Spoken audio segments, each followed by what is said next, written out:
নমস্কার। ঈশ্বরচন্দ্র বিদ্যাসাগর দ্বিশত জন্মবর্ষ উদযাপন কমিটি বীরভূমের পক্ষ থেকে আজকের আলোচক অধ্যাপক অভিজিৎ চন্দ এবং আমাদের এই ফেসবুক লাইভ পেজে উপস্থিত সুধী দর্শক মণ্ডলীকে আন্তরিক স্বাগত জানাচ্ছি। আজকে আমরা 50 দিনের আলোচনা পা দিলাম, অর্থাৎ 50তম আলোচনা সভা। গত 28শে জুন 2020 থেকে আমরা এটা শুরু করেছিলাম প্রত্যেক রবিবার, মাঝে কিছু বন্ধ টন্ধ থাকার পরে আমরা আজকে 50তম সভাতে এসে পৌঁছেছি। আজকের আলোচক অধ্যাপক অভিজিৎ চন্দ, যাদবপুর বিশ্ববিদ্যালয়ের অধ্যাপক। তার আলোচনার বিষয় এক বিজ্ঞান শিক্ষকের চোখে বিদ্যাসাগর।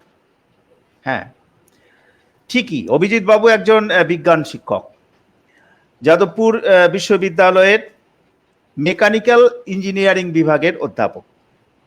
পড়াশোনা যাদবপুর বিশ্ববিদ্যালয় ও বেঙ্গল ইঞ্জিনিয়ারিং কলেজ, অর্থাৎ শিবপুর বিই কলেজ থেকে। পড়ান প্রধানত বলবিদ্যা বা মেকানিক্স। 2000 সাল থেকে তিনি এই অধ্যাপনায় রত, ফলে বলা যায় প্রায় 22 বছরের শিক্ষকতার অভিজ্ঞতা।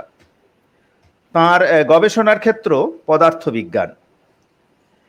তিনি লেখক, সেই হিসেবে তার একটি কবিতার বইও আছে এবং একটি প্রবন্ধ সংকলনও তিনি প্রকাশ করেছেন। তার উৎসাহ সংস্কৃতির ক্ষেত্রে প্রধানত কবিতা এবং নাটক আর ইতিহাস। খুব স্বাভাবিকভাবেই যখন একজন মেকানিক্যাল বিভাগের অধ্যাপক তার নিজের সীমানা ছাড়িয়ে, কাজের সীমানা ছাড়িয়ে যখন ইতিহাসের উপরে তার আগ্রহ দেখান,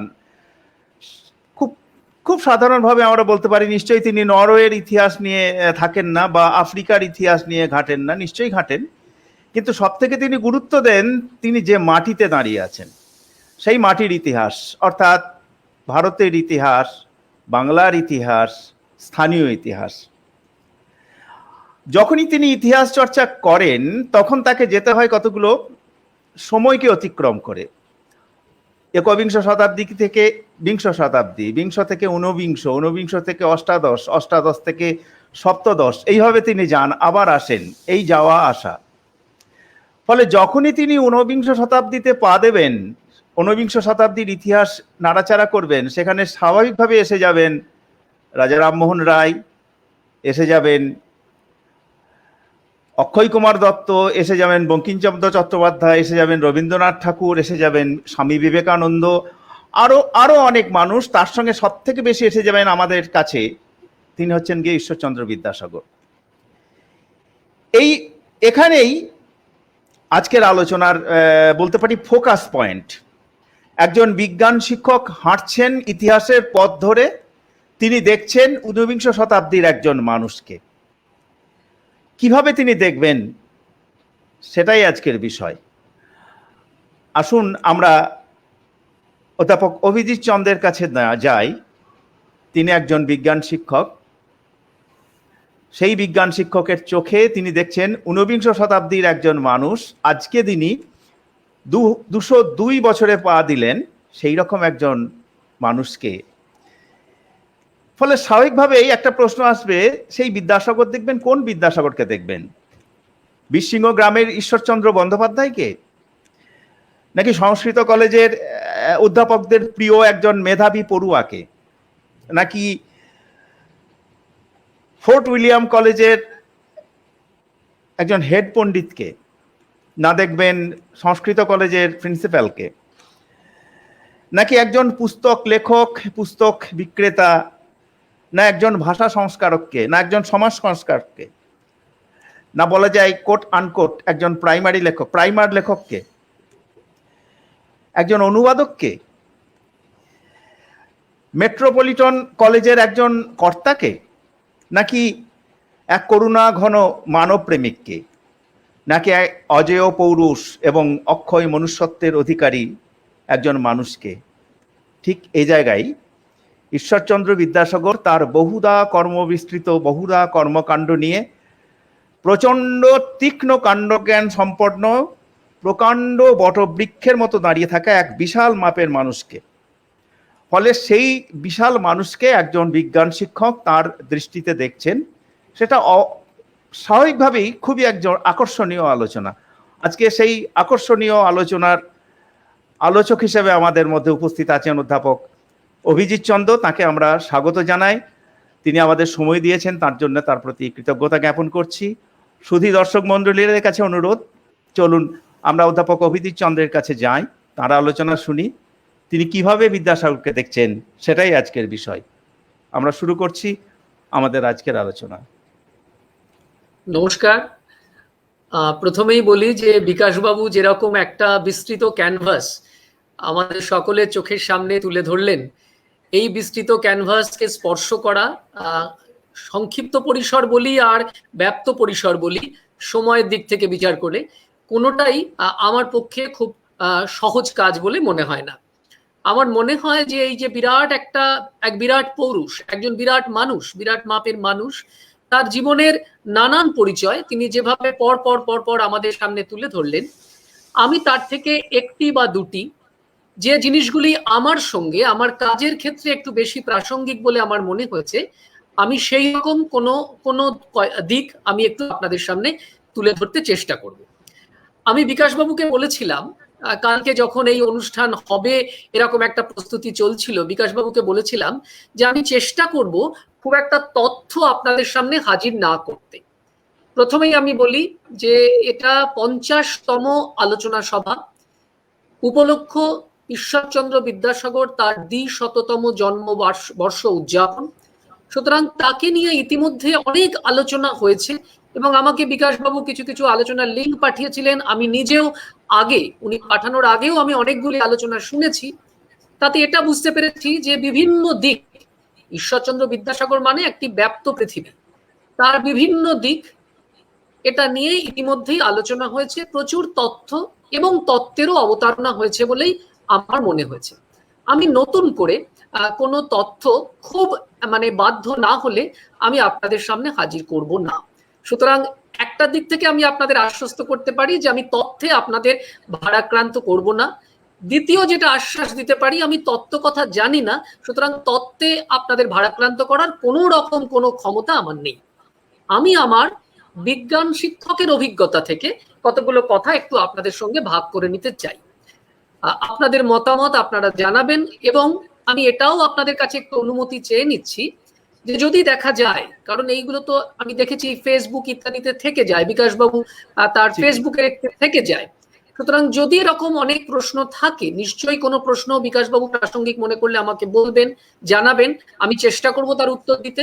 যদি এখন দিতে না পারি, হতেই পারে আমি দিতে পারলাম না, তাহলে আমি পরেও চেষ্টা করব আমার উত্তর ওখানে বিকাশবাবুর মাধ্যমে বা নিজে ওখানে উত্তর দেওয়ার।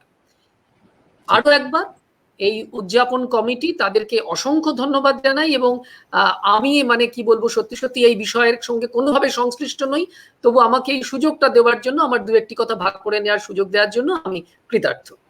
আমি প্রথমে একটা কথা বলি, দেখুন আমি আগেই বলেছি তথ্য বা তত্ত্বের অবতারণা আমি করতে চাই না, আমি আমার অভিজ্ঞতার কথা বলি।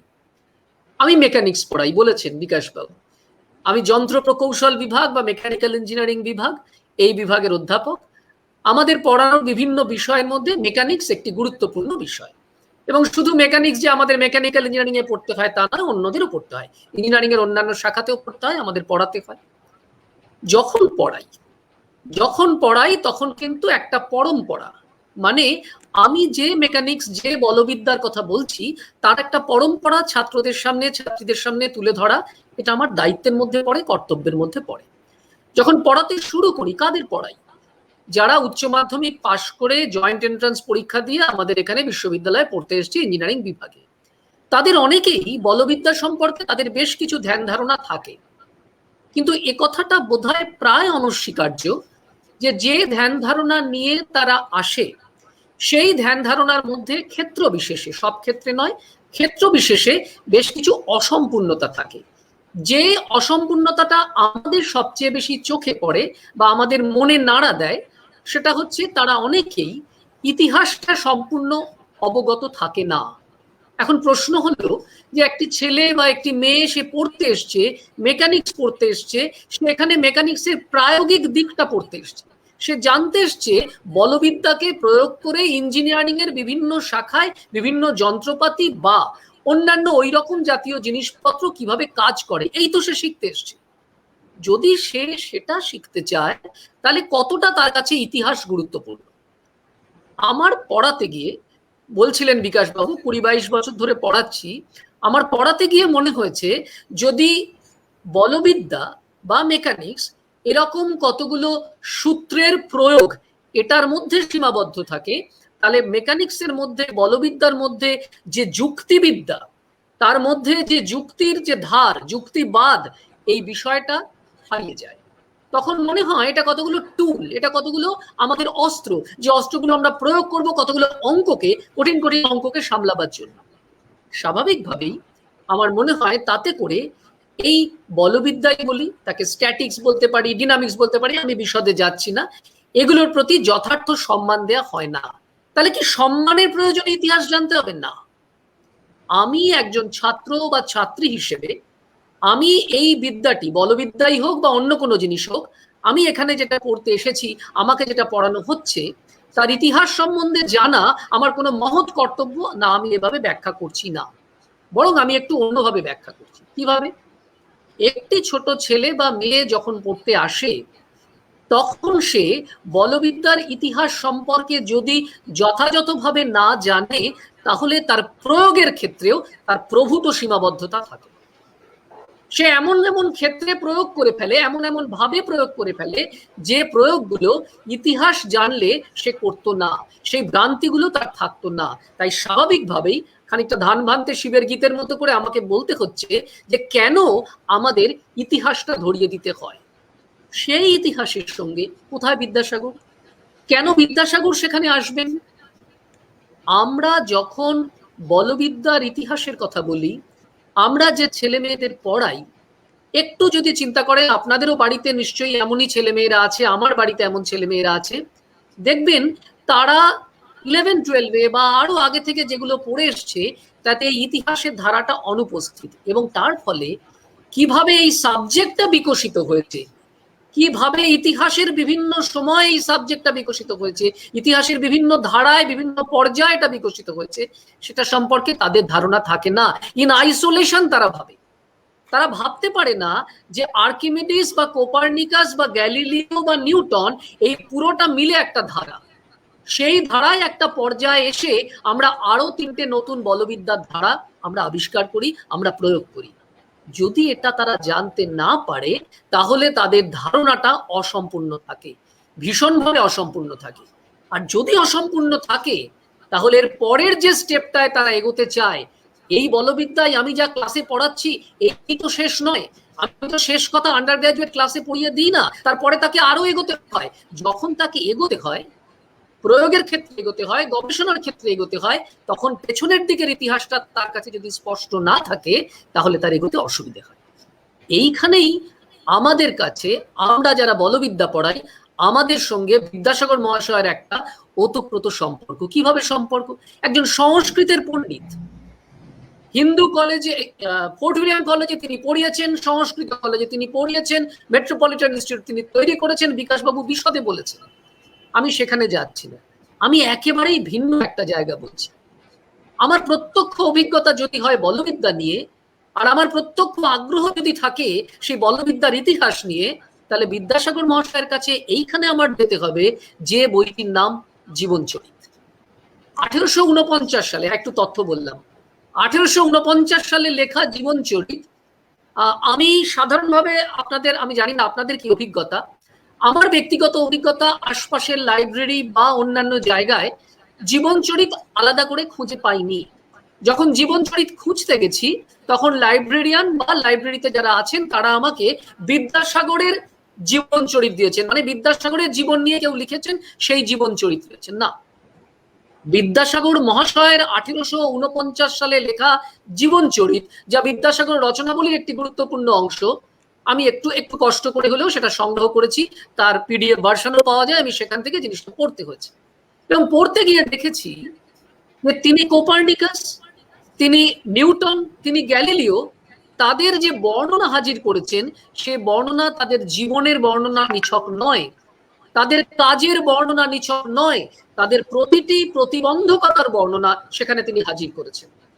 দ্ব্যর্থহীন ভাষায় তিনি ঘোষণা করেছেন যে কোপার্নিকাস যে পৃথিবীর কথা বলছেন, যে ধরনের পৃথিবীর কথা বলছেন, সূর্যকেন্দ্রিক পৃথিবীর কথা বলছেন, সেই সূর্যকেন্দ্রিক পৃথিবীর কথা আমরা সূর্য সিদ্ধান্তে পড়িনি, দ্ব্যর্থহীন ভাষায় লিখছেন। জীবন চরিতের পাতায় পাতায় ফুটনোট আছে, যারা পড়েননি তাদের অনুরোধ করব, নিশ্চয়ই আপনারা বিদগ্ধ শ্রোতা, আপনারা নিশ্চয়ই পড়েছেন।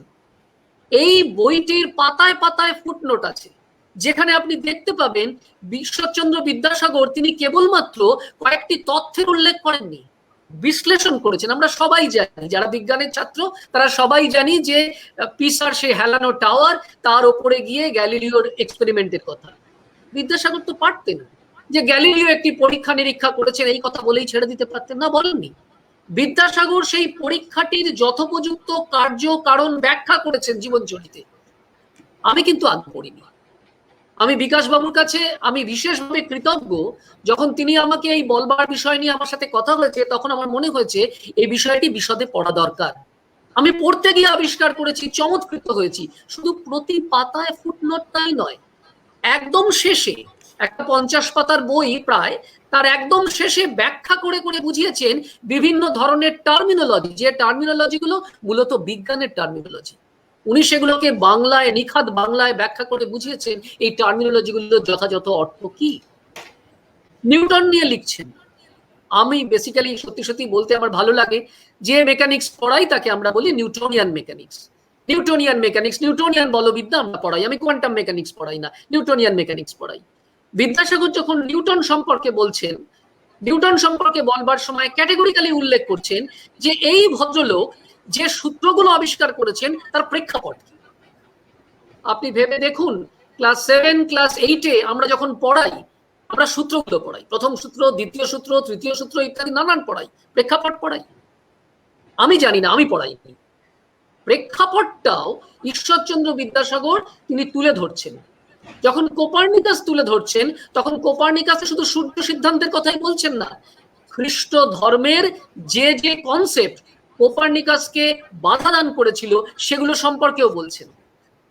দ্ব্যর্থহীন ভাষায় এটা বলছেন যে একটা সময় ছিল যখন এই চিন্তা চেতনা চর্চা চলতো, মাঝখানে একটা বিশদ বিস্তৃত সময় গেছে যখন এই চিন্তা চেতনা এগুলো পিছিয়ে গেছিল, আবার কোপার্নিকাস ফিরে এসেছেন একটা নির্দিষ্ট সময় যখন তিনি আবার এগুলোকে প্রতিষ্ঠা করবার সুযোগ পেয়েছেন, এবং ক্যাটেগরিক্যালি বলছেন যে ধর্মের সাথে, প্রচলিত ধর্ম বিশ্বাসের সাথে কনফ্রন্ট করে, মুখোমুখি যুদ্ধ করে তিনি এই জিনিসগুলোকে প্রতিষ্ঠা করেছেন।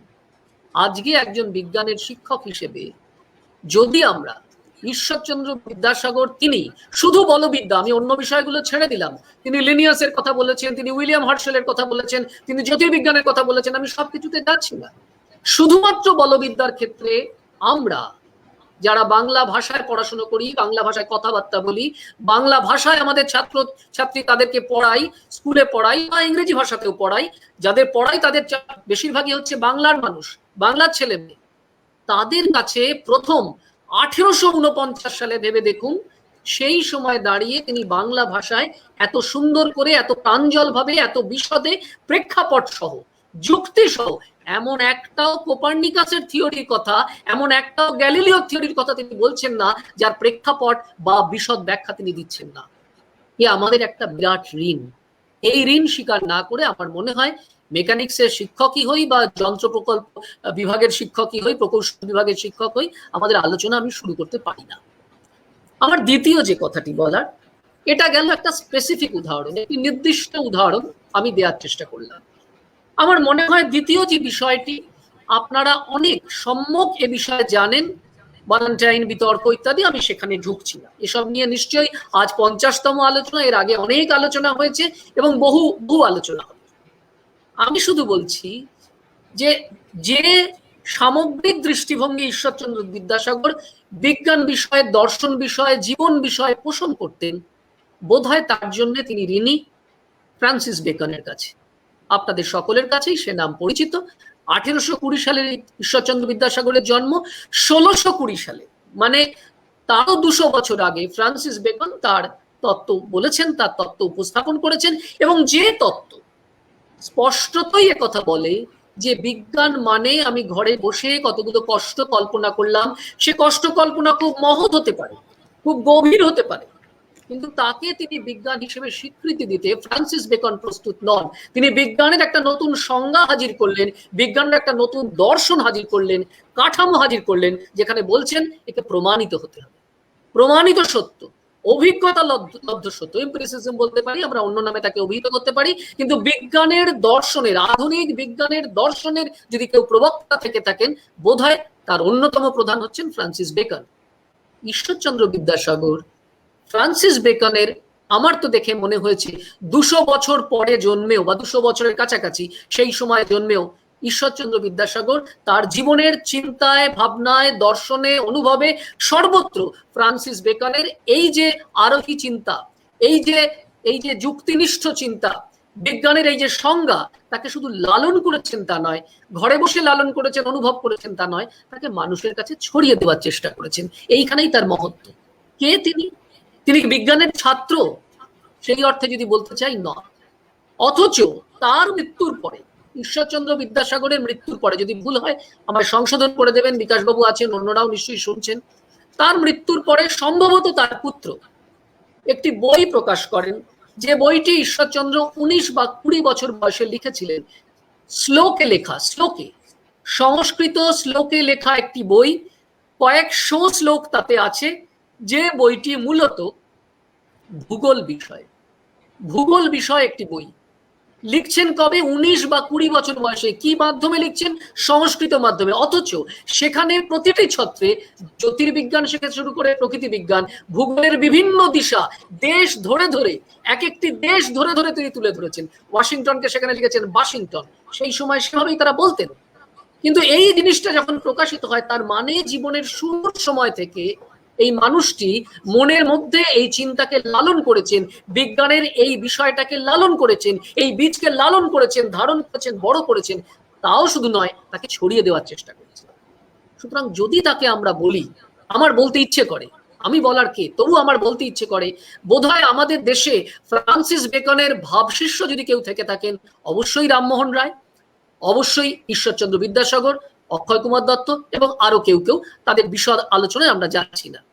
আমরা শুধু, যেহেতু রামমোহন রায়ের প্রসঙ্গটা উঠলো, একটা কথা বোধহয় এখানে উল্লেখ না করলে ভুল হবে।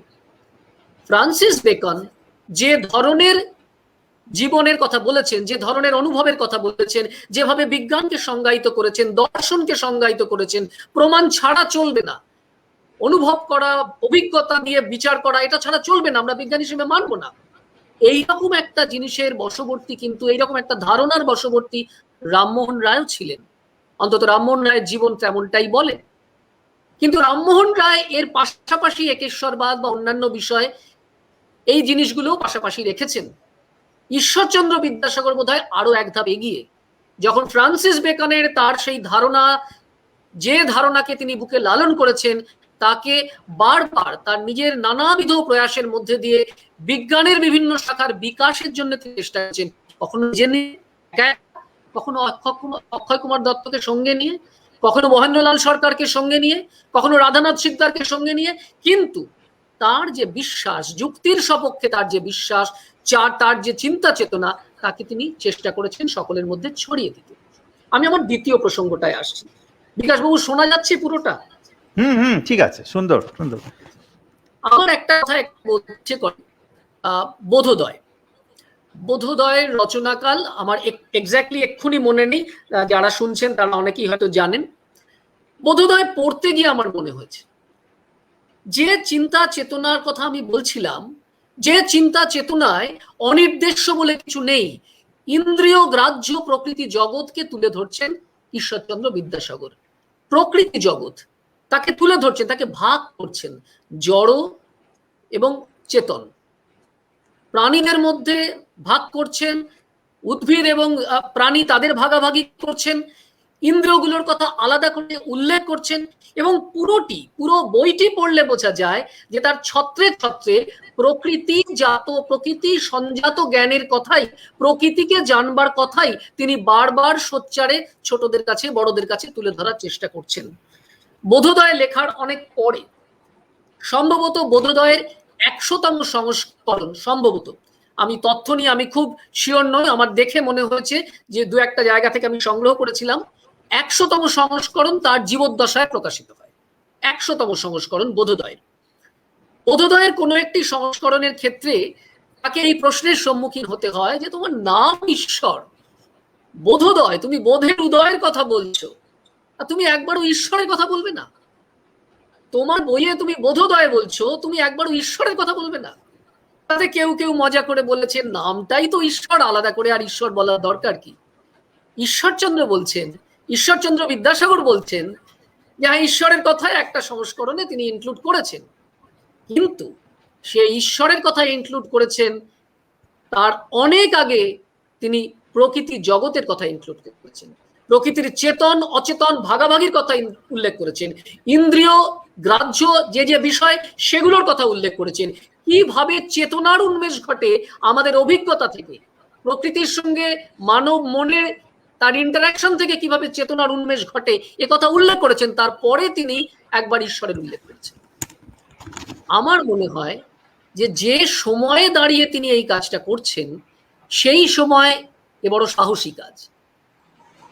আমাদের যারা ঈশ্বরচন্দ্র বিদ্যাসাগর নিয়ে গবেষণা করেছেন তারা নানান রকমের লেখা তাদের লেখার মধ্যে পেয়েছি, তাদের বক্তব্যের মধ্যে পেয়েছি। আমার মনে হয় একটা কথা খুব ভীষণভাবে প্রণিধানযোগ্য, যে তিনটি জিনিসের বিরুদ্ধে তাকে লড়াই করতে হয়েছে। তার একটি হচ্ছে অবশ্যই নব্য হিন্দু চেতনা, সম্ভবত যে নব্য হিন্দু চেতনার কালমিনেশন হিসেবে আমরা একসময় ভারত সভা দেখেছি, হিন্দু মেলা দেখেছি, হিন্দু পেট্রিয়ট দেখেছি, এগুলো আমরা দেখেছি। তাকে লড়াই করতে হয়েছে এক প্রকারের সংস্কার স্মার্ত দর্শন বিরুদ্ধে, প্রচুর ভ্রান্তি চোখে আঙুল দিয়ে তিনি দেখিয়েছেন, এবং অবশ্যই অত্যন্ত শক্তিশালী ওরিয়েন্টালিস্ট সাহেবদের বিরুদ্ধে। সাহেবদের যে অংশটা ওরিয়েন্টালিস্ট, শুধু ওরিয়েন্টালিস্ট বললে ভুল হবে, তারা হিউম্যানিটির পক্ষে, তারা হিউম্যানিটি পড়ানোর পক্ষে, বিজ্ঞান পড়ানোর বিপক্ষে। ওরিয়েন্টাল মানুষ, প্রাচ্যের মানুষ আবার বিজ্ঞান পড়বে কি? প্রাচ্যের মানুষ সে দর্শন চিন্তা ভাবনা ওইসব নিয়ে থাকুক, কি দর্শন? স্বার্থ দর্শন নিয়ে থাকুক, সে এমন বিষয় নিয়ে থাকুক যে বিষয়গুলোর সঙ্গে বিজ্ঞানের প্রত্যক্ষ যোগসূত্র নেই, সে ন্যায় এবং বৈশেষিকটুকু জানুক, তারপরে তাকে এগোতে হবে না। ভ্যালেন্টাইন বিতর্কে তো সত্যি অনেকটা জুড়ে সেটা। আমার এখানে মনে হয় অত্যন্ত গুরুত্বপূর্ণ যে এতগুলো প্রতিপক্ষের বিরুদ্ধে লড়াই করেছেন, তিনটি প্রতিপক্ষের কথা আমি বললাম, এই তিনটি প্রতিপক্ষের বিরুদ্ধে লড়াই করতে গিয়েও কোনো সময় এক পাও আপোষ করেননি।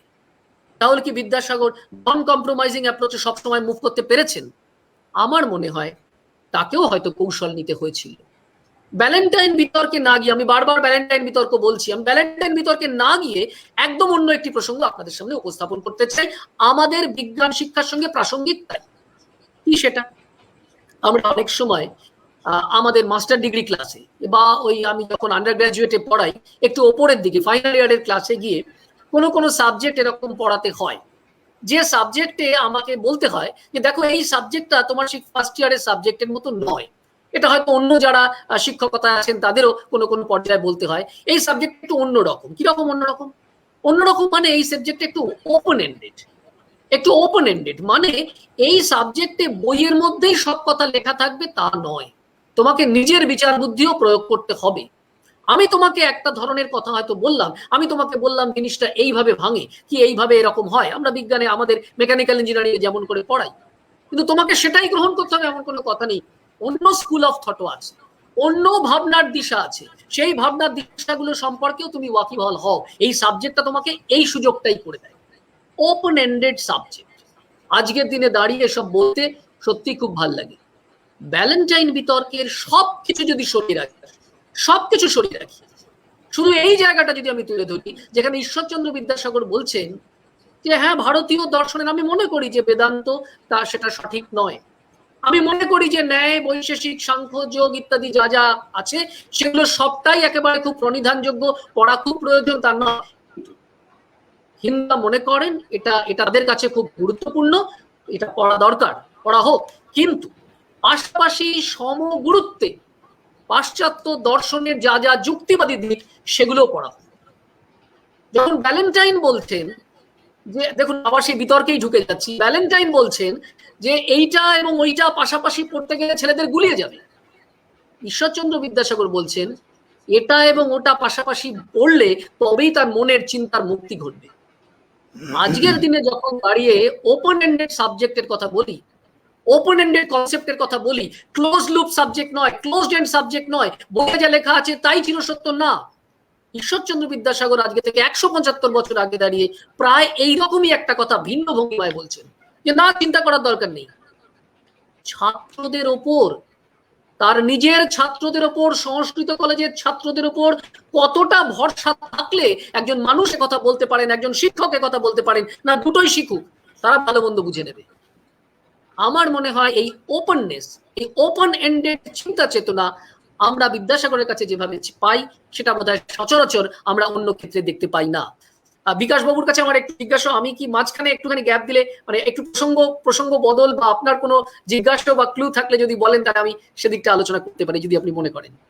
না, ওই যে বোধোদয় বললেন আর কি, বোধোদয় হচ্ছে 1854 সালে লেখা হয়েছিল। আচ্ছা, থ্যাংক ইউ।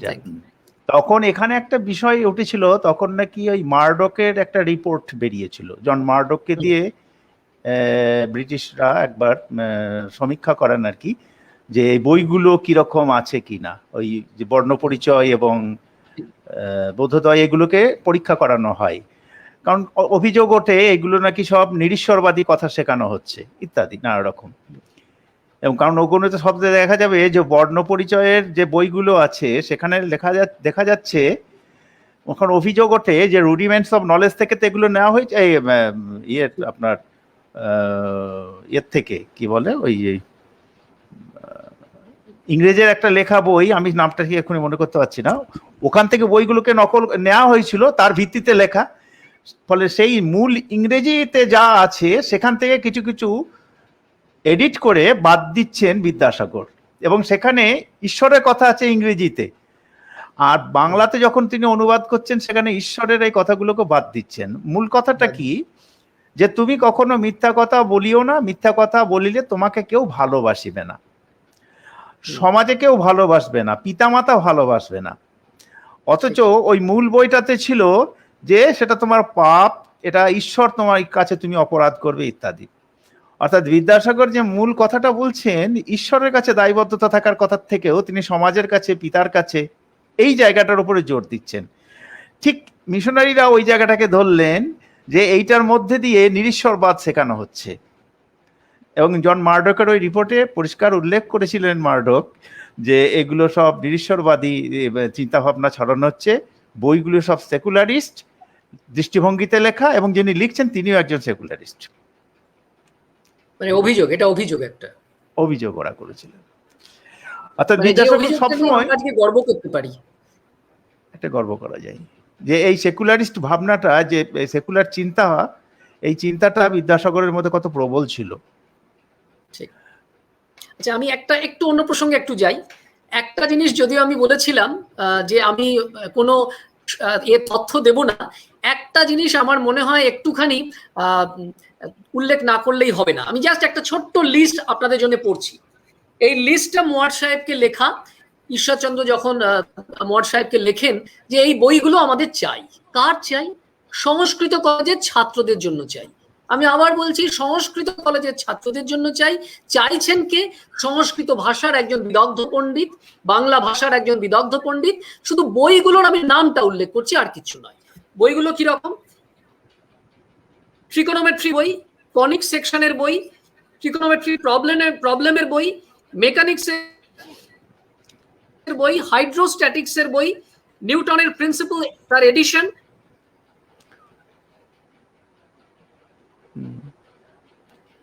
কেটে যাচ্ছে বোধহয় কোথাও, নেটে গোলমাল হচ্ছে।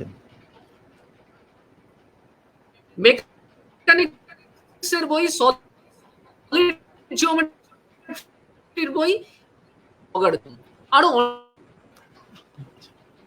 শোনা যাচ্ছে বিকাশ বাবু? শোনা যাচ্ছে, এটা ঠিক আছে, হ্যাঁ শোনা যাচ্ছে, বলুন বলুন।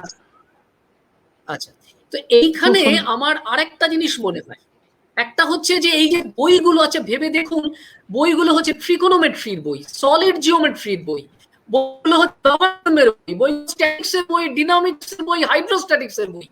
আমার মনে হয় আমি খুব অপরাধ করিনি যখন এই বইয়ের লিস্টটা পেলাম। বিকাশ বাবু, আপনাকে বলছি যে আমি মেকানিক্স পড়াই, ঈশ্বরচন্দ্র বিদ্যাসাগর মেকানিক্স এর বই, স্ট্যাটিক্স এর বই, ডিনামিক্স এর বই, হাইড্রোস্ট্যাটিক্স এর বই কিনতে বলছেন আজকে থেকে 170 বছর আগে। আজকে সত্যি ভাবলে চমৎকৃত হই যে একজন মানুষ এই দৃষ্টিভঙ্গি তখন পোষণ করছেন সংস্কৃত কলেজের ছাত্রছাত্রীদের জন্য, ছাত্রী নয় ছাত্রদের জন্য। তখন আমার আরেকটা কথা এখানে একটু বলবার আছে। 3টি বই, একটা গল্পের কথা আপনাদের একটু বলি, আমি জানি না এই গল্পটা আপনারা জানেন কিনা। 1857 আমরা সবাই জানি সিপাহী বিদ্রোহের সময়। 1857 সালে সিপাহী বিদ্রোহ দমন হয়েছে বা সিপাহী বিদ্রোহ ব্যর্থ হয়েছে, বা যেভাবেই বলি না কেন, সিপাহী বিদ্রোহ ইংরেজ শাসনকে উৎখাত করতে পারেনি, আমরা জানি। এবং যখন আমরা ইতিহাসে সিপাহী বিদ্রোহ তার এই কেন সে সফল হলো না এই কারণগুলো পড়তে যাই, আপনাদের সকলের মনে আছে একটা অন্যতম প্রধান কারণ ছিল যে উন্নত টেলিগ্রাফ ব্যবস্থা সেটা ছিল ব্রিটিশদের হাতে। উন্নত টেলিগ্রাফ ব্যবস্থা যেটা বিদ্রোহীদের হাতে ছিল না।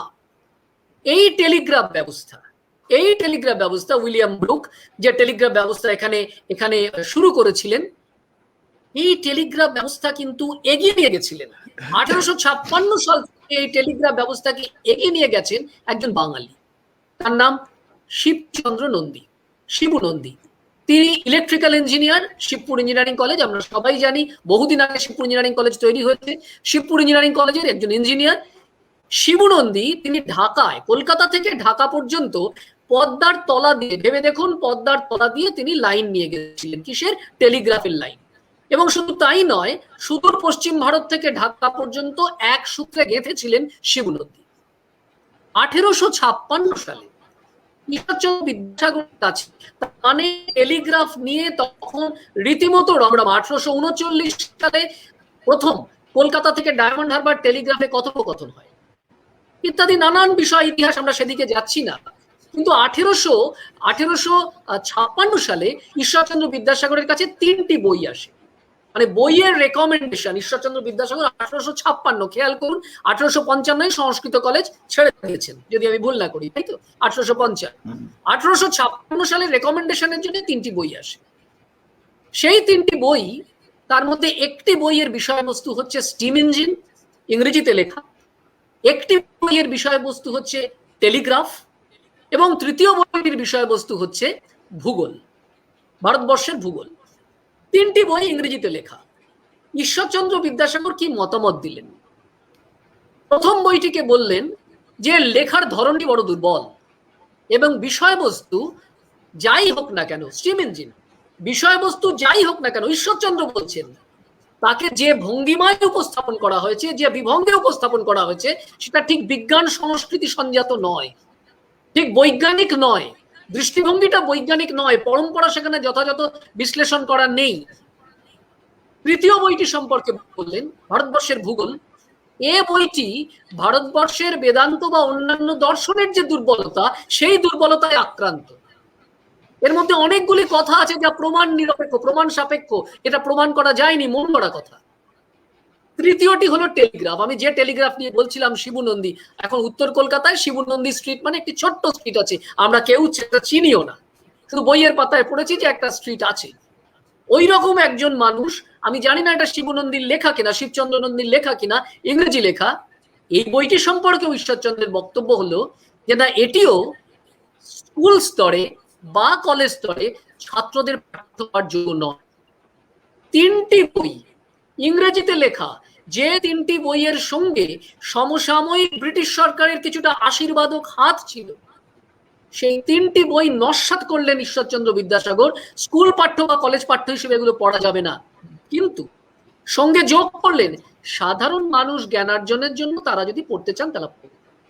সাধারণের পাঠ্য হতে পারে, কিন্তু স্কুল কলেজে পাঠ্য হতে গেলে তাকে একটা নির্দিষ্ট বৈজ্ঞানিক পরম্পরা মেনে বিজ্ঞানের বই হতে হবে, তা না হলে বিজ্ঞানের বই চলবে না। যে যুক্তিতে কিছুদিন আগে, 2 বছর আগে অদ্ভুত রামায়ণকে বাতিল করেছিলেন, যে না অদ্ভুত রামায়ণ রামায়ণকে আমি কাব্য হিসেবে দেখতে চাই, রামায়ণকে আমি ইতিহাস হিসেবে দেখতে চাই না। এই যুক্তি একই রকম ভাবে এখানে প্রয়োগ করলে বললেন যে বিজ্ঞান সংক্রান্ত লেখার একটা ধরন আছে, সেই ধরন যদি না থাকে, সেই পরম্পরা যদি না থাকে, সেই যুক্তিবিন্যাস যদি না থাকে, তাহলে স্কুল বা কলেজ পাঠ্য এটা হতে পারে না।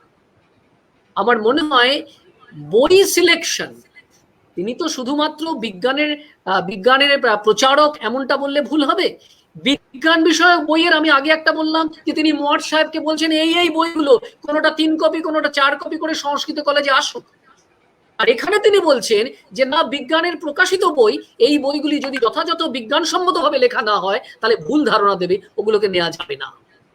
আমার মনে হয় এইটাও বিদ্যাসাগর মহাশয়ের কাছে একটা সত্যি সত্যি বিজ্ঞানের মানুষ তিনি নন সেই অর্থে, প্রথাগতভাবে তিনি বিজ্ঞানের মানুষ নন, কিন্তু তিনি যখন বইয়ের সিলেকশন করছেন তিনি বইয়ের মূল বিষয়কে মানছেন কিন্তু লেখার ধরনকে মনে করছেন বিজ্ঞানসম্মত নয়। এইখানেই ঈশ্বরচন্দ্র বিদ্যাসাগরকে আমরা যারা বিজ্ঞান পড়াই আমাদের স্মরণ করবার, তার কাছ থেকে শেখবার, তার বিষয়গুলো অনুধাবন করবার, তার রচনাবলী খুঁজে বের করবার যে কোথায় কোথায় বিজ্ঞান সম্পর্কে এইরকম ভাবে তিনি তার পুঙ্খানুপুঙ্খ বিশ্লেষণ হাজির করেছেন, এইটা আমার মনে হয় আমাদের খুব প্রয়োজন। বিকাশ যদি যোগ নইলে আমি পরে প্রসঙ্গে যাব। না না, ওই যে ওখানে আপনি বললেন খুব সুন্দর যে কি তিনি শুধু বিজ্ঞানের এই যে পরম্পরা ছাড়াও তিনি বিজ্ঞানের কিছু পরিভাষা তৈরি করে দিয়েছিলেন। এখানে বলেছেন আমাদের শ্রোতাদের মধ্যে একজন যে তিনি ইংরেজি থেকে বাংলা পরিভাষা করছেন, এই সব পরিভাষাগুলো এখন আমরা সবাই ব্যবহার করছি, এটা আমরা সবাই জানি না। ভীষণ ভালো প্রসঙ্গ, মানে যিনি করেছেন ধন্যবাদ তাকে, খুব ভালো প্রসঙ্গ এটা। বিকাশ বাবু, আমরা বাংলায় বিজ্ঞান চর্চা এই কথাটা বলতে গেলেই আমাদের মনের মধ্যে ভেসে ওঠে একটা অন্য চেহারা, তিনি সত্যেন বসু। কিন্তু মনে হয় বিদ্যাসাগর জানি, আমরা পিসি রায় তার ইতিহাস আমরা জানি, তাদের কথোপকথন আমরা জানি, কিন্তু বলেছেন যে বাংলায় বিজ্ঞান, যিনি বলেন বাংলায় বিজ্ঞান চর্চা করা যায় না, তিনি হয় বাংলা জানেন না অথবা বিজ্ঞানটা জানেন না। বহু চর্চিত এই কথা। ঈশ্বরচন্দ্র বিদ্যাসাগর বোধহয় এই বিষয়ে পরিকৃত, তিনি যেভাবে দেখিয়েছেন, পরিভাষা তৈরি করেছেন। এবং সত্যি আমি আবারও মানে কিছুটা আবেগতাড়িত হয়ে কথাটা বলছি, যখন জীবন চরিত পড়ছি, তার লেখা জীবন চরিত পড়ছি, যে ভাষায় তিনি গ্যালিলিওর এক্সপেরিমেন্টকে ব্যাখ্যা করেছেন, আমি খুব দায়িত্ব নিয়ে বলছি, এক্সপেরিমেন্টকে ব্যাখ্যা করেছেন, এক্সপেরিমেন্ট ওই পরীক্ষাকে ব্যাখ্যা করেছেন যে ভাষায়, এই ভাষা আমরা জানতাম না, এই ভাষায় আমরা কথা বলতে জানতাম না, তিনি হাতে ধরিয়ে শিখিয়ে দিয়েছেন। কে তিনি? সংস্কৃত সাহিত্যের বিদগ্ধ পণ্ডিত, বাংলা ভাষার বিদগ্ধ পণ্ডিত। এই বিষয়টা আমার বারবার দেখে মনে হয়েছে কোথাও একটা যেন এই জিনিসটা আমাদের কাছে তেমন ভাবে প্রতিভাত হয়নি। একজন লিখেছেন, আমি দেখছি বিজ্ঞান বিষয়ক, আমার নিজের মনে হয়েছে বিজ্ঞান বিষয়ক বহু বই আছে। আমি নিজে আমাদের অনুষ্ঠান শেষ হয়ে যাওয়ার পর যদি মনে হয় আমি একটা তালিকাও সেখানে দিতে পারি, কোনো অসুবিধা নেই। কিন্তু আমার প্রাথমিকভাবে মনে হয়েছে বোধোদয়ের মধ্যে যে বিজ্ঞান লুকিয়ে আছে, জীবন চরিতের মধ্যে যে বিজ্ঞান লুকিয়ে আছে, তার ভূগোলের বইটির মধ্যে যে বিজ্ঞান লুকিয়ে আছে, বিশেষ করে যে মনীষীর জীবন লিনিয়াস, পদার্থবিদ্যার মানুষ নন, জীববিদ্যার মানুষ, তিনি ভাগ করেছেন, পর্ব ভাগ করেছেন, তাকে আমরা মনে করি ডারউইনের উত্তরসূরি। লিনিয়াস সম্পর্কে যে ব্যাখ্যা বিদ্যাসাগর হাজির করেছেন, অমন ব্যাখ্যা আমার মনে হয় লিনিয়াস সম্পর্কে আমরা অন্তত কোথাও আমি ব্যক্তিগতভাবে কোথাও পড়িনি এত সহজ সরল প্রাঞ্জল ভাষায়। কোপার্নিকাস হোক, উইলিয়াম হার্শেল হোক, জ্যোতির্বিজ্ঞান সম্পর্কে তিনি যেভাবে উল্লেখ করেছেন জ্যোতির্বিজ্ঞান সম্পর্কে, এবং কাউন্টার করে, প্রত্যেকটা পয়েন্টকে কাউন্টার করে, সেটা শুধুমাত্র এরকম ভাবলে ভুল হবে যে আমাদের দেশের তথাকথিত স্মার্ত দর্শনকে কাউন্টার করে, না, ইউরোপীয় দর্শনে বলছেন, আলাদা করে উল্লেখ করছেন, বুঝিয়ে দিচ্ছেন ফুটনোট দিয়ে, রোমান ক্যাথলিক কারা, রোমান ক্যাথলিক কারা, যে রোমান ক্যাথলিকরা বাধা করেছে সমস্ত বিজ্ঞানীদের প্রতি পদে অগ্রগতির ক্ষেত্রে, বুঝিয়ে দিচ্ছে।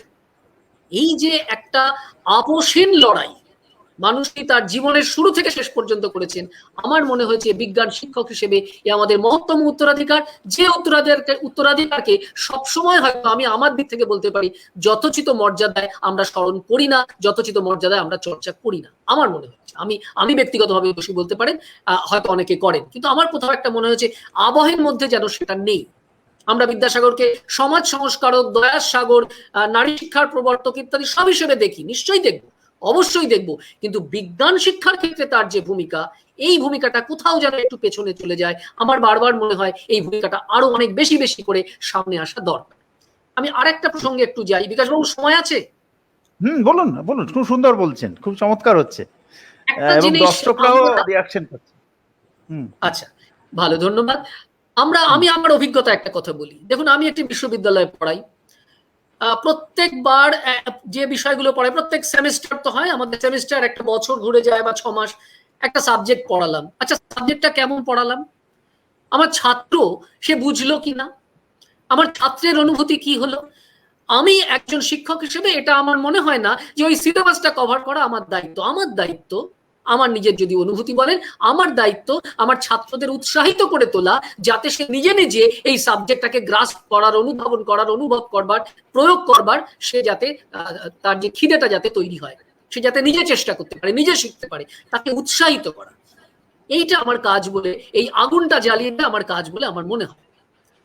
একজন ছাত্র শিখছে কিনা, আমি আমার কাজটা যথাযথভাবে করতে পারছি কিনা, আচ্ছা ঠিক কবার দেখি। আমি আমি একেবারে আমি কাউকে প্রশ্ন চিহ্নের সামনে ফেলছি না, আমি আমাকে প্রশ্ন চিহ্নের সামনে, আয়নার সামনে দাঁড়িয়ে বলছি। আমার মতো হয়তো আরো কোনো মাস্টারমশাই থাকতে পারে, আমরা আমাদের আমাদের সন্তান সন্ততিকে পড়াচ্ছি, আমরা কতবার বোঝবার চেষ্টা করছি, আচ্ছা যেটা পড়লাম, যেটা বললাম, যেটা শোনালাম, যেটা ক্লাসে বললাম, লিখে দিলাম, অঙ্ক করলাম, পরিশ্রম করলাম, আচ্ছা তুমি কি ঠিক ঠিক সেটা বুঝতে পারলে?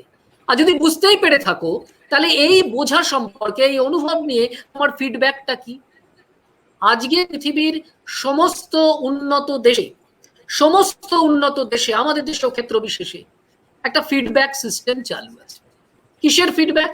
একজন ছাত্র সে কতটা ঠিক করে বুঝলো, তার কি অনুভূতি, শিক্ষক মহাশয় কেমন পড়ালেন, এখানে কোনো শিক্ষক যিনি যথার্থই শিক্ষক, তার এতে মাইন্ড করবার, দুঃখ পাওয়ার, অপমানিত হওয়ার কোনো কারণ আছে বলে আমার মনে হয় না।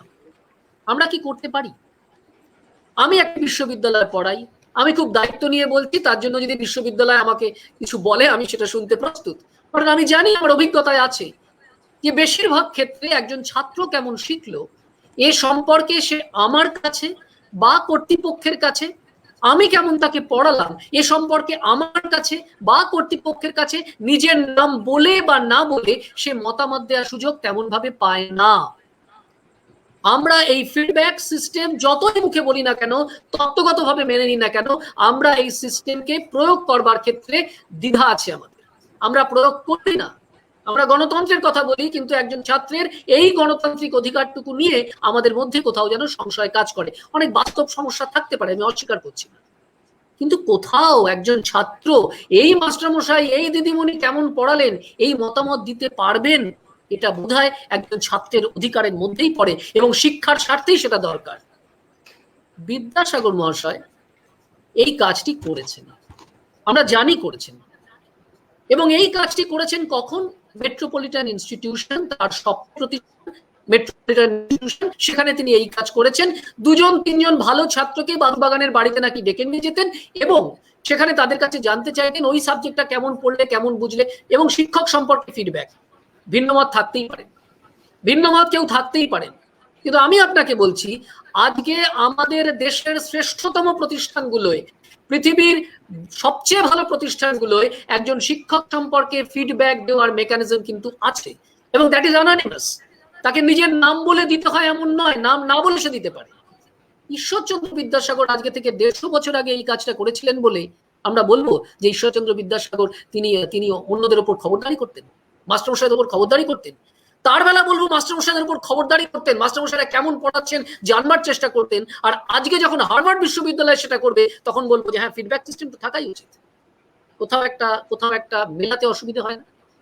আমার মনে হয় যে কিভাবে থাকবে, কি মেকানিজমে থাকবে, কি তার পদ্ধতি প্রকরণ হবে, কতজন মতামত দেবে, মতামত নিয়ে সেটা আমি কি করব, ভিন্ন কথা। কিন্তু একজন প্রশাসক তিনি মনে করছেন আমি মেট্রোপলিটন ইনস্টিটিউশনের ভালো মন্দের সঙ্গে জড়িত, তিনি কতটা মেট্রোপলিটন ইনস্টিটিউশন নিয়ে ভাবতেন, নিশ্চয়ই আজকে 50তম আলোচনা, এর আগে বিশদ আলোচনা নিশ্চয়ই কোনোদিন হয়েছে, আমি সেখানে যাচ্ছি না, কিভাবে তিনি চিন্তা করতেন। কিন্তু মেট্রোপলিটন ইনস্টিটিউশনের ভালো মন্দের সঙ্গে তার ছাত্রদের সম্পর্ক আছে, ছাত্ররা ঠিকমতো শিখছে কিনা এর সম্পর্ক আছে, ছাত্রদের কাছ থেকে সেই ফিডব্যাক নেওয়ার কথা। আর কোথাও কেউ অর্গানাইজড ওয়েতে, আমি এটাই বলতে চাইছি, একজনকে ডেকে এনে শুধু জানলাম অমুক মাস্টারমশাই, তার সম্পর্কে আমার একটু ক্ষোভ বিক্ষোভ আছে, তাকে আমি খারাপ চোখে দেখি, সেই জন্য আমি একটু ডেকে নিলাম, বলতো বাবা ওই মাস্টারমশাই পড়াতে পারছেন কিনা, না। অন্তত যেটুকু তথ্য সংগ্রহ করতে পেরেছি তাতে ইট ওয়াজ আ রেগুলার প্র্যাকটিস। কোনো একজন মাস্টারমশাইরা কেমন করে পড়াচ্ছেন, পড়াশুনে বোঝা যাচ্ছে কিনা ভালো ছাত্রদের ডেকে জিজ্ঞেস করি। আমার একটা মনে হয়েছে এই ফিডব্যাক মেকানিজম, এটার পদ্ধতি প্রকরণ যাই হোক না কেন, আজকের পৃথিবী তা গ্রহণ করেছে। আমি জানি না সেই সময়কার পৃথিবীর শ্রেষ্ঠতম বিশ্ববিদ্যালয়গুলোয় এই পদ্ধতি প্রচলিত ছিল কিনা। অনেক রকম আলোচনা হতে পারে, গণতন্ত্রের প্রশ্ন আসতে পারে, অনেক কিছু আসতে পারে। আমি খোলা মনেই কথাটা বলছি। কোথাও যেন আমরা আজকে থেকে 150 বছর আগে ওই মানুষটি যে কাজটি করেছিলেন, আজকে আমাদের কটি বিশ্ববিদ্যালয়ে আমরা এই কাজটি করবার মতো মেকানিজম যদি গুরুত্বপূর্ণ হয়, মেকানিজম তৈরি করতে হবে যাতে কেউ না হয়, তাকে কারোর উপর না নেমে আসে, খাড়া না নেমে আসে। আমরা কতটা পারলাম এটা বোধহয় বোঝবার দরকার আছে, কারণ সারা পৃথিবী এই মেকানিজমে চলে। আমরা বোধহয় সব ক্ষেত্রে এটা পারিনি, পথ কিন্তু তিনি দেখিয়েছিলেন। আমি আর একটা প্রসঙ্গে যাব, অনেকটা সময় গেছে, আমি খুব বেশি এগোতে চাই না। পেডাগোগি এই কথাটা আমরা হামেশা আজকাল বলি, আমরা যারা লেখাপড়ার জগতের সাথে কিছুটা সম্পর্কিত, আমরা হামেশা এই কথা বলি। আমি নিজে আপনারা সকলেই জানেন, বিভিন্ন কলেজগুলো তারা ন্যাকের অ্যাক্রিডিটেশন পায়, সেই অ্যাক্রিডিটেশনের জন্য আমি অনেক জায়গায় আমার যেতে হয়, ভিজিটের জন্য যেতে হয়। আমরা সেখানে গিয়ে কি কি জিনিস দেখি, আমরা যে জিনিসগুলো দেখি, আমি কেন কথাটা বলতে চাইছি, আমি কি দেখি এটা বলতে চাইছি না, আমি বলতে চাইছি এটা সাধারণ পদ্ধতি। শিক্ষাটা কিভাবে চলছে, ঠিক করে চলছে কিনা এটা বোঝবার জন্য ইয়ার্ডস্টিক আমরা বোঝবার চেষ্টা করি আপনার ওয়েল ডিফাইন্ড কারিকুলাম আছে কিনা, পঠন পাঠনের সুনির্দিষ্ট কারিকুলাম আছে কিনা। আমরা বোঝবার চেষ্টা করি আপনার কোর্সটা সুগঠিত কিনা, বছর বছর আপনি কোর্সের পুনর্মূল্যায়ন করেন কিনা। আমরা বোঝবার চেষ্টা করি আপনি একটা কোর্স দিয়ে দিলেন, তার রিডিং মেটেরিয়াল ছেলেটা কোথায় পাবে। আমার মনে আছে সাম্প্রতিক অতীতেই একটি কলেজে গেছি, সেখানে গিয়ে দেখেছি একটি কোর্স চালু হয়েছে, তাকে যখন জিজ্ঞেস করছি যে রিডিং মেটেরিয়াল কোথায়, কোথা থেকে পড়বে, কি বইপত্র আছে, তখন সংশ্লিষ্ট মাস্টার বলছেন আমি একটা নোট দিয়ে দিই। সে কিন্তু রিডিং মেটেরিয়াল ভীষণ গুরুত্বপূর্ণ। তাহলে একটি কোর্সের ক্ষেত্রে সেই কোর্সের বছর বছর বা 2 বছর বা 5 বছর অন্তর তার পুনর্মূল্যায়ন, তার আপগ্রেডেশন, কোর্সটা কিভাবে পড়ানো হবে, কি মেকানিজমে পড়ানো হবে এ সম্পর্কে বিশদ আইডিয়া, তার রিডিং মেটেরিয়াল কোথায় থাকবে, তার যথাযথ লাইব্রেরি আছে কিনা, এই পুরো জিনিসটা নিয়ে একটা সামগ্রিক বৈজ্ঞানিক শিক্ষা ব্যবস্থা। আমরা এতক্ষণ বিজ্ঞান শিক্ষা নিয়ে বলছিলাম, আমি এখন বলছি বৈজ্ঞানিক শিক্ষা ব্যবস্থার কথা। আমরা যদি মনে করি বৈজ্ঞানিক শিক্ষা ব্যবস্থার প্রবর্তন কেউ শুরু করে থাকেন, তাহলে আমার মনে হয় সেটা ঈশ্বরচন্দ্র বিদ্যাসাগর ছাড়া অন্তত আমাদের দেশের ক্ষেত্রে আর কেউ নয়। শুধু সংস্কৃত কলেজ দিয়েই তা প্রমাণ করা যায়। শুধু সংস্কৃত কলেজ, যখন মেট্রোপলিটন ইনস্টিটিউট তৈরি করেছেন তখন তো তার হাতে কোর্স তৈরি করার দায়িত্ব আর নেই, তখন তো কলকাতা বিশ্ববিদ্যালয়। যখন তিনি সংস্কৃত কলেজে ছিলেন সেই সময় দাঁড়িয়ে তিনি যে 1, 2, 3 করে অন্তত 4টি শিক্ষা প্রস্তাব তিনি দিয়েছেন। বিকাশবাবু হয়তো একদম তথ্য ধরে বলতে পারবেন কোন কোন বছরে 4 বার তিনি শিক্ষা সংক্রান্ত প্রস্তাব দিয়েছেন।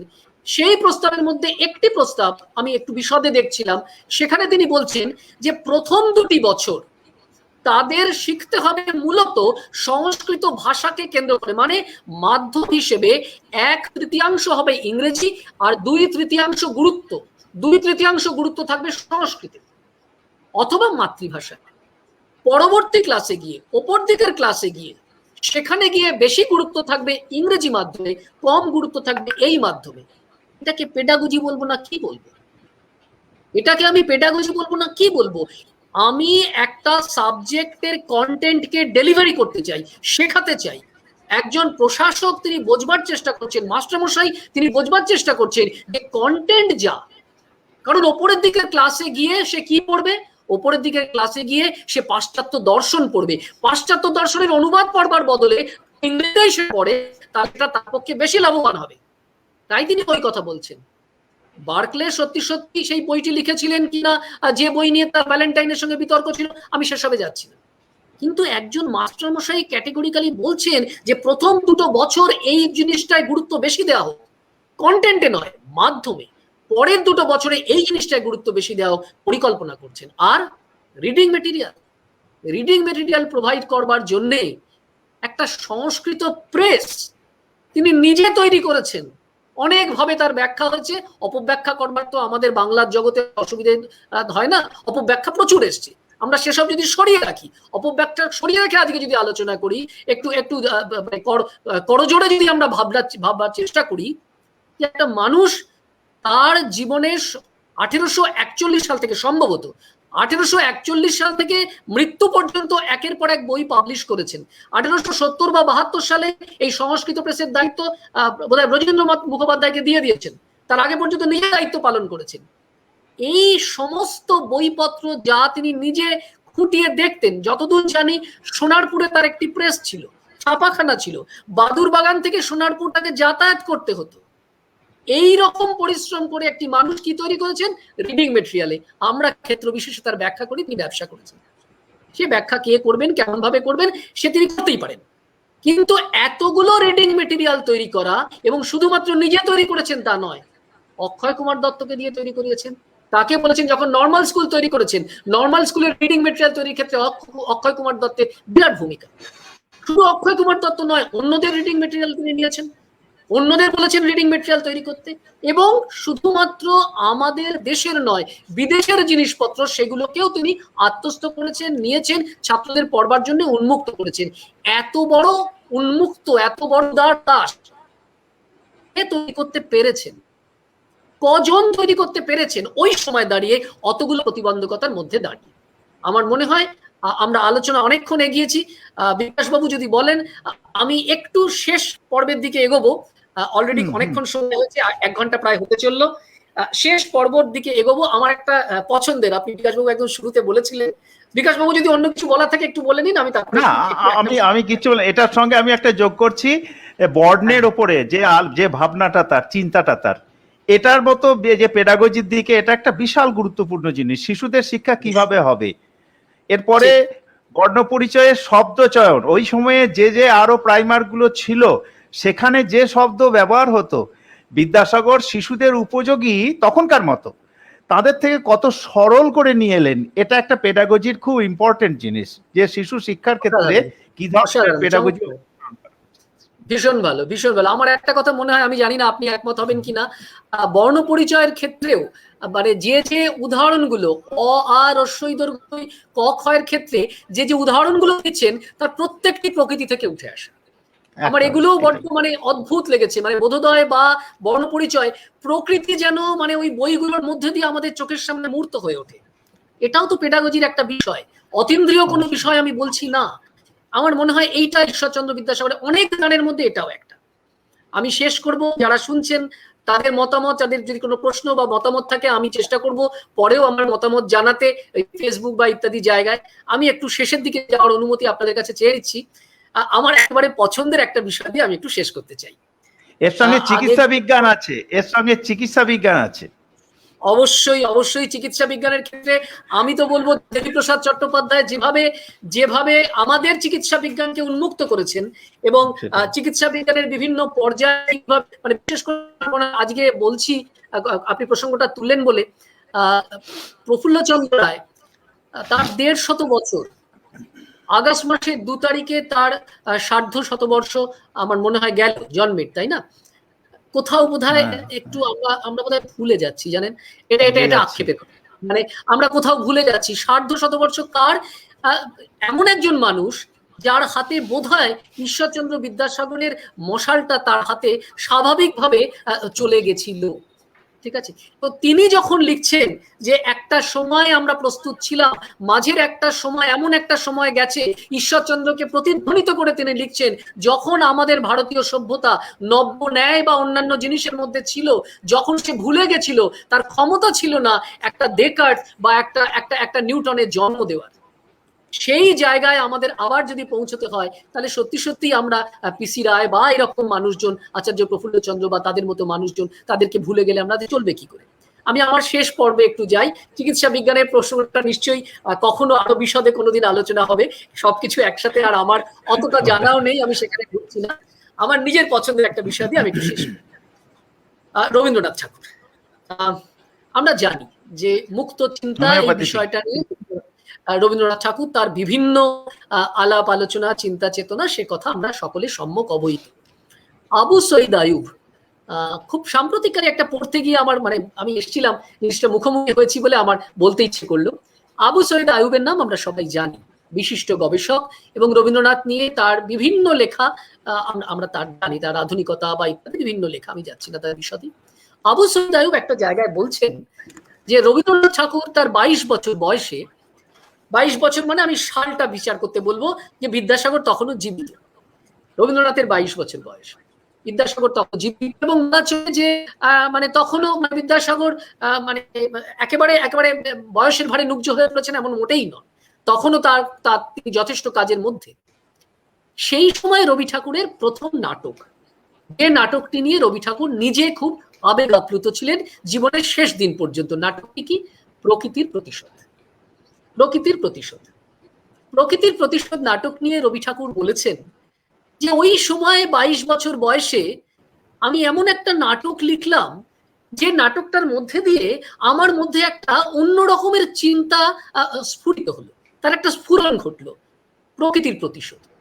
এবং সারা জীবন সেই যে স্ফুরণটা, আমি সেই স্ফুরণটাকে বহন করলাম, সেটা নানা ফুলে ফলে পল্লবিত হয়ে আমার সারা জীবনের সৃজনকে একেবারে শেষ বেলা পর্যন্ত আমাকে সে মোহিত করে নেয়। কি ছিল প্রকৃতির প্রতিশোধের মধ্যে, আমি সেটা একটু আপনাদের কাছে বলতে চাই। প্রকৃতির প্রতিশোধ নাটকটি যারা পড়েছেন নিশ্চয়ই অনেকে পড়েছেন, এটা নতুন করে বলার অবকাশ রাখে না। প্রকৃতির প্রতিশোধে এক সন্ন্যাসী আছে, যে সন্ন্যাসী তিনি মনে করছেন যে ব্রহ্ম সত্য জগৎ মিথ্যা। এই যে কথা ব্রহ্ম সত্য জগৎ মিথ্যা, আমরা জানি এটা কার কথা, আমরা জানি কোন দর্শনের একেবারে বলতে পারেন ক্যাচ ওয়ার্ড এটা, বা একটি বাক্যে কোনো দর্শনকে যদি বোঝাতে হয় তাহলে কোন দর্শনকে বোঝানোর জন্য ব্রহ্ম সত্য জগৎ মিথ্যা এই কথাটি আসে? বেদান্ত। যাই হোক, তো এই বিষয় নিয়ে ঈশ্বরচন্দ্র বিদ্যাসাগরের কথা আমরা একটু কথা প্রসঙ্গে বলেছিলাম, সেটা তো এটার মূল আলোচ্য বিষয় নয়, আমরা সেখানে যাচ্ছি না। আমি রবি ঠাকুরের কথা বলছি। সন্ন্যাসী মনে করেন, রবি ঠাকুরের সৃষ্ট সেই সন্ন্যাসী, তিনি মনে করেন ব্রহ্মসত্য জগৎ মিথ্যা, এবং জগতে তিনি যা যা দেখছেন, এই প্রকৃতি, এই চারপাশ, এই মানুষজন, এই সব কিছু মায়া। তিনি মনে করেন যে ছোট্ট মেয়েটিকে রবি ঠাকুর ওই নাটকে নিয়ে এসছেন, সেই ছোট্ট মেয়েটি সে যে স্নেহ চাইছে কার কাছে? সন্ন্যাসীর কাছে। তার মানে একটি মানবিক আবেদন নিয়ে একটি ছোট্ট মেয়ে সন্ন্যাসীর কাছে হাজির। কোন সন্ন্যাসীর কাছে? যার কাছে ব্রহ্মসত্য জগৎ মিথ্যা। সেই সন্ন্যাসী বারবার এই জাগতিক যাবতীয় ঘটনাক্রমকে রবীন্দ্রনাথের ভাষায় তিনি ব্যাখ্যা করছেন, এবং একটু একটু একটু একটু করে পর্যায়ক্রমে তিনি জগতের দিকে সরে আসছেন, প্রকৃতির দিকে সরে আসছেন। কোথা থেকে? তার ব্রহ্মসত্য জগৎ মিথ্যা থেকে, কিন্তু আবার ফিরে যাচ্ছেন। কোথায় ফিরে যাচ্ছেন? তার ওই মায়ার জগতে। এই নাটকটি যখন শেষ হয়, এই নাটকের শেষ পর্বে গিয়ে দেখা যায় যে শেষকালে তিনি আর ওই মেয়েটির ডাককে উপেক্ষা করতে পারছেন না। তার মনে হচ্ছে এ দুলক মধুময়, যেটা আমরা রবীন্দ্রনাথের নিজের লেখায় পড়েছি, এ দুলক মধুময়, মধুময় পৃথিবীর ধুলি। এটা মনে হয়ে সেই সন্ন্যাসী যখন ফিরে আসছেন মেয়েটির কাছে, দুটো ভাষ্য আছে, দু রকমের ভার্সন আছে। ইংরেজি ভার্সন যখন তিনি অনুবাদ করেছিলেন রবি ঠাকুর, তাতে সন্ন্যাসী একজনের কাছে শুনেছেন যে মেয়েটি মারা গেছে, আর যখন বাংলায় তিনি জিনিসটি লিখেছেন তখন সন্ন্যাসী এসে দেখছেন যে মেয়েটি মারা গেছে। এই যে মেয়েটি মারা গেল, নাটকটির নাম প্রকৃতির প্রতিশোধ। আবু সঈদ আইয়ুব এইখানে এসে নানান রকম ব্যাখ্যার পাশাপাশি একটি কথা খুব দ্ব্যর্থহীন ভাষায় উল্লেখ করেছেন, আমার সেই কথাটি উল্লেখ করতে আজ ইচ্ছে করছে। সেটা এই যে প্রকৃতি, যে প্রকৃতিকে একদিন দাঁড়িয়ে ঈশ্বরচন্দ্র বিদ্যাসাগর ব্রহ্ম বা ওই জাতীয় মায়ার ওপরে প্রতিষ্ঠা করবার জন্য প্রাণপাত করেছিলেন, সেই প্রকৃতি, যারা এই প্রকৃতি থেকে পালিয়ে মায়ায় আশ্রয় নিতে চায়, তাদের ওপরই এই প্রতিশোধ বোধহয় প্রকৃতি ওইভাবে নিল যখন ওই ছোট্ট মেয়েটি মারা গেল, এবং এই মানুষটি, এই সন্ন্যাসী, তার কাছে এটা একটা তীব্রতম আঘাত।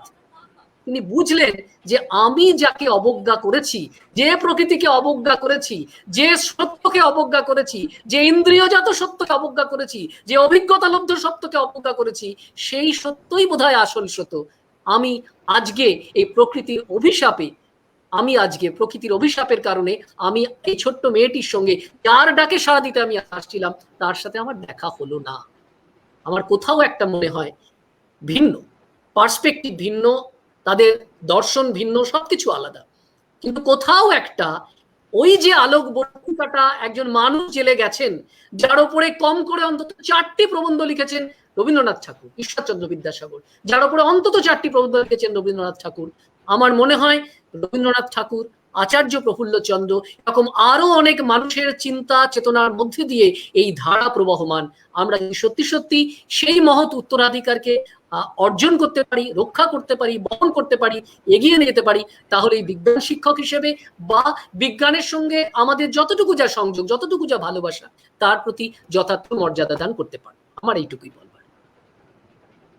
বাহ, এতক্ষণ আমরা খুব সুন্দর আলোচনা শুনছিলাম। এত নতুন নতুন তথ্য এনে এত সুন্দর বিশ্লেষণ করেছেন তিনি তার নিজের কাজের জগতের সঙ্গে, কাজের যে মানে তার পেশাগত জায়গাটা আছেন, প্লাস সেই সঙ্গে তার যে আগ্রহের জায়গাটা, এই দুটোকে মিশিয়ে বিদ্যাসাগরের উপরে তিনি আলোকপাত করেছেন। খুব খুব অদ্ভুত বিশ্লেষণ, খুব চমৎকার হয়েছে, খুব সুন্দর। আমাদের যারা দর্শক ছিলেন তারাও খুব এটা উপভোগ করেছেন, তারাও বিভিন্ন জন বিভিন্ন রকম মন্তব্য করেছেন এবং বিভিন্নভাবে তাদের রিয়াকশন এখানে দিয়েছেন। কোথাও বিভিন্ন জায়গায় কোথায় পাওয়া যায় বই, সেখানে বলেছেন ভূগোল ও মহাকাশ বিজ্ঞানের কিছু তথ্য তার লেখার মধ্যে আমরা পেয়েছি, এগুলো আছে। হ্যাঁ, এগুলো আছে অবশ্যই। ভূগোল খগোল বর্ণনম যে বইটি তিনি লিখেছিলেন, ওই যেটা বললেন আপনি, ওই বইটাই হচ্ছে এটা।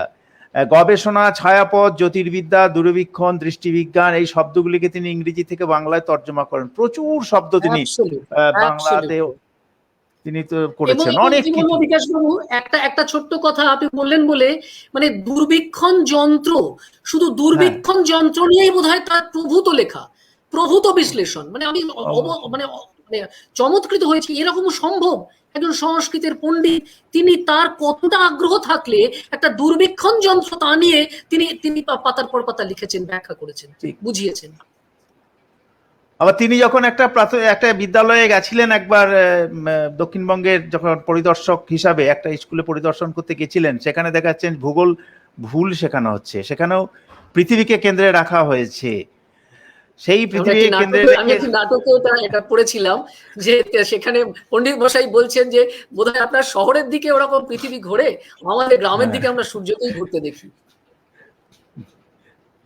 এই জায়গাটাতে এইখানে তিনি অদ্ভুতভাবে যে তাদেরকেও তিনি শিখেছেন সেই রকম সময়ে।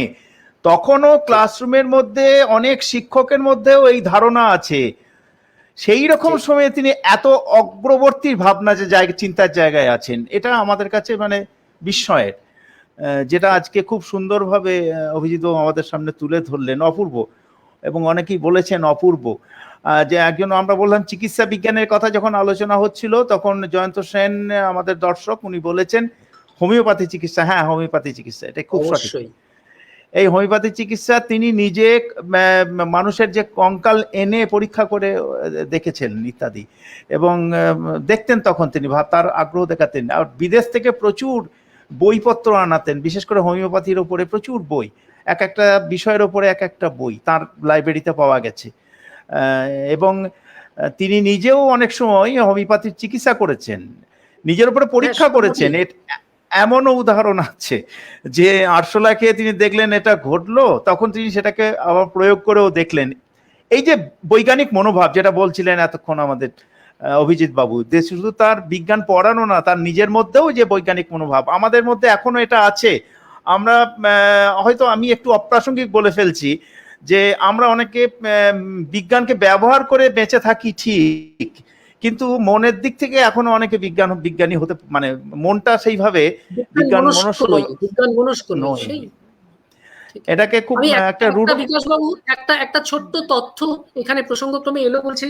মানে আমি যেহেতু যাদবপুর বিশ্ববিদ্যালয়ে পড়াই, আমাদের উল্টো দিকের বাড়িটাই হচ্ছে কাল্টিভেশন অফ সায়েন্স। যখন মহেন্দ্রলাল সরকার কাল্টিভেশন অফ সায়েন্স তৈরি করেন, তখন কিন্তু তার ওই মানে উদ্বোধনী যে অনুষ্ঠান, শুরুর অনুষ্ঠান, সেখানে ব্রিটিশ কর্তা ব্যক্তি কয়েকজন ছিলেন। কিন্তু তার মানে এই নয় যে এই ব্রিটিশ কর্তা ব্যক্তিরা তারা চাইতেন যে আমাদের এখানে মৌলিক গবেষণা ঘটুক, চাইতেন না। চেয়েছে কে? Eugene Lafont. এই যে বক্তব্যটা যে ইউজিন লাফোর সঙ্গে মহেন্দ্রলাল সরকার এবং 1872 সম্ভবত বা 70 সেই সময় ঈশ্বরচন্দ্র বিদ্যাসাগর শতপ্রণোদিত হয়ে 1000 টাকা দান করছেন মহেন্দ্রলাল সরকারের গবেষণাগারের জন্য। হ্যাঁ, মানে এইটা মানে দেখুন এই সময় কিন্তু আরো অনেক কিছু চলছে, অথচ মহেন্দ্রলাল সরকার যে মৌলিক কিছু করতে চাইছেন, মহেন্দ্রলাল সরকার আমাদের এখানে এমন জিওলজিস্ট তৈরি করতে চাইছেন না যে বিদেশ থেকে জিওলজিস্ট আনার খরচ বেশি সেটা বাঁচানোর জন্য, ব্রিটিশদের তাই ধারণা ছিল। কিন্তু ফাদার ইউজিন লাফো, জেসুইট পাদ্রী ফাদার ইউজিন লাফো এবং ঈশ্বরচন্দ্র বিদ্যাসাগর এইরকম মানুষজন তারা মহেন্দ্রলাল সরকারের সঙ্গে হাত মেলাচ্ছেন কেন? তা এখানে মৌলিক গবেষণা হবে, এখানে তারা এমন বিজ্ঞান চর্চা করবেন যে বিজ্ঞান চর্চার মাধ্যমে তারা নিজেদের বুদ্ধিমত্তা, তাদের নিজেদের প্রয়োগ সেগুলো ঘটাতে পারবেন। শুধুমাত্র আমরা কতগুলো কেরানি বা ইত্যাদি তৈরি করে আমাদের লক্ষ্য নয়। এটা একটা অদ্ভুত বিষয়, আমার তো মনে হয় অনেক এগিয়ে থাকা যুগের থেকে। ঠিক, খুব সুন্দর এতক্ষণ আলোচনা আমরা শুনলাম। আমাদের অনেকে খুব সুন্দর রিয়াকশনও দিয়েছেন আমাদের দর্শকরা। একজন বলেছেন শেষের বক্তব্যটার সঙ্গে কি দ্বিমত থাকলেও খুব ভালো লাগলো, উনি বলেছেন। আমার ধারণা পড়েছি বক্তব্যটা, আমার মনে হয় উনি যেটা মিন করেছেন সেটা হচ্ছে যে আমি শেষকালে যেটা ওই প্রকৃতির প্রতিশোধের জায়গা যেটা কথাটা বলেছি সেটা নিয়ে আমার মনে হয় নিঃসন্দেহে আপনি দ্বিমত পোষণ করতেই পারেন, কোনো অসুবিধা নেই। আপনার মতামত আমি মাথা পেতে নিলাম, কোথাও কোনো অসুবিধা নেই। আমি এটা জানি যে রবি ঠাকুরের প্রকৃতির প্রতিশোধ সম্পর্কে আমার এই ব্যাখ্যা এটা একটু বেশি আবেগ আপ্লুত। এই ব্যাখ্যাটা হয়তো রবীন্দ্রনাথ ঠাকুরের প্রতি বা মনে হয় যে কিছুটা পক্ষপাত দুষ্ট, আমার নিজের জায়গা থেকে আমি বলছি কিছুটা পক্ষপাত দুষ্ট। হয়তো সত্যি ওই ব্যাটনটা এই হাত থেকে ওই হাতে তেমন করে যায় না, তবু কোথাও যেন ভাবতে ভালো লাগে যে এই দুজন মনীষী তাদের মধ্যে এই জায়গাটায় মায়া সম্পর্কে তার এই জায়গাটায় কোথাও যেন একটা যেন মিল খুঁজে পাই। আমার সেইটাই উল্লেখ করতে ইচ্ছে করেছে। আপনি মত পার্থক্য রাখতেই পারেন, আমারও নিজের মধ্যে কিছু সংশয় আছে, তা সত্ত্বেও কিছুটা আবেগতাড়িত হয়ে এটা উল্লেখ করলাম।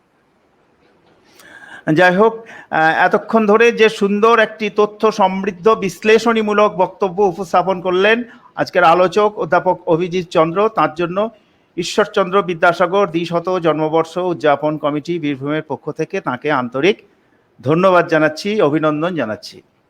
ধন্যবাদ আপনাদের সকলকে, বিকাশ বাবুকেও এরকম একটা সুযোগ পেয়ে আপনার সাথে কথা বলতে পেরে আমারও খুব ভালো লাগলো। আজকের যারা আমাদের সুধী দর্শক মন্ডলী উপস্থিত হয়েছেন, যারা রিয়াকশন দিয়েছেন, তাদের মতামত জানিয়েছেন, খুব সুন্দর। এটা শুধুমাত্র লাইক দেওয়া নয়, এই জায়গাতে তারা একেবারে সরাসরি রিয়াকশন দিয়েছেন, কথাবার্তা বলেছেন আমাদের সঙ্গে। ফলে এই সক্রিয় দর্শক, সুধী দর্শক, তাদের আমরা অনেক অনেক অভিনন্দন জানাচ্ছি, অনেক ধন্যবাদ জানাচ্ছি, কৃতজ্ঞতা জানাচ্ছি যে আপনারা আমাদের এই ফেসবুক লাইভ পেজে উপস্থিত থেকে বক্তব্য শুনে প্রতিক্রিয়া জানাচ্ছেন। খুব ভালো লাগলো, আপনাদের অনেক অনেক ধন্যবাদ, অনেক কৃতজ্ঞতা। আমরা এই প্রসঙ্গে আমরা বলি যে আগামী 29শে আগস্ট আমাদের আলোচনার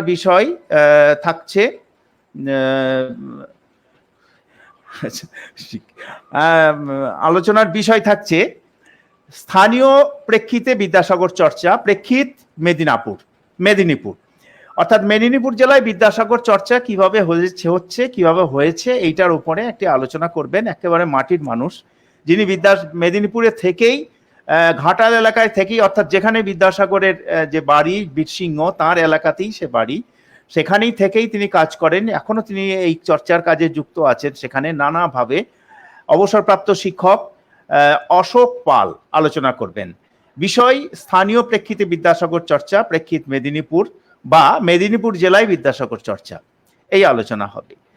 আমাদের পরবর্তী 5ই সেপ্টেম্বর শিক্ষক দিবস, সেদিন আলোচনা করবেন নারী শিক্ষা প্রসারের পরম্পরায় বিদ্যাসাগরের উত্তরাধিকারী বেগম রোকেয়া, আলোচনা করবেন অধ্যাপিকা মাকসুদা খাতুন।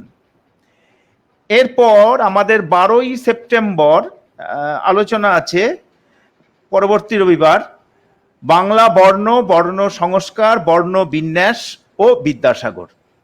এই আলোচনায় অংশগ্রহণ করবেন অধ্যাপক Swarochish Sarkar, institute of Bangladesh studies, Rajshahi বিশ্ববিদ্যালয়, বাংলাদেশ। 19শে সেপ্টেম্বর আলোচনার বিষয় বিদ্যাসাগরের সমাজ সংস্কার ভাবনা জীবনের শেষ পর্ব। আলোচক থাকবেন অধ্যাপিকা Sharifa salwar dinner, pro vice chancellor, Begum Rokeya বিশ্ববিদ্যালয়, রংপুর, বাংলাদেশ। এরপরে আমাদের 26শে সেপ্টেম্বর একটু অন্যভাবে ভাবার কথা আছে, কোনো অনুষ্ঠান করার এখনো চূড়ান্ত আমরা ঠিক করিনি। সেদিন 202তম জন্ম দিবসের তার পূর্তি, বিদ্যাসাগরের 202তম জন্মদিনের সেদিন আগামী 26শে সেপ্টেম্বর। এইগুলি আমাদের পরবর্তী আলোচনায় এখনো পর্যন্ত আছে। এই আলোচনাগুলি আপনারা শুনুন, আমাদের অংশগ্রহণ করুন। আজকে যেরকম ভাবে আপনারা প্রতিক্রিয়া জানিয়েছেন, অংশগ্রহণ করেছেন, মতামত দিয়েছেন, আগামী দিনের এই সভাগুলিতেও আপনাদের সেরকমই অংশগ্রহণ আবার আমরা প্রত্যাশা করি। সবাইকে আজকের আলোচক অধ্যাপক অভিজিৎ চন্দ্র এবং আজকের আমাদের যারা দর্শক সাধারণ আমাদের মধ্যে উপস্থিত ছিলেন, শুধু দর্শক মণ্ডলী, সবাইকেই যথাযোগ্য সম্মান, নমস্কার, শ্রদ্ধা জানিয়ে শেষ করছি। নমস্কার। আজকের আলোচনা সভা আমরা শেষ করছি। নমস্কার।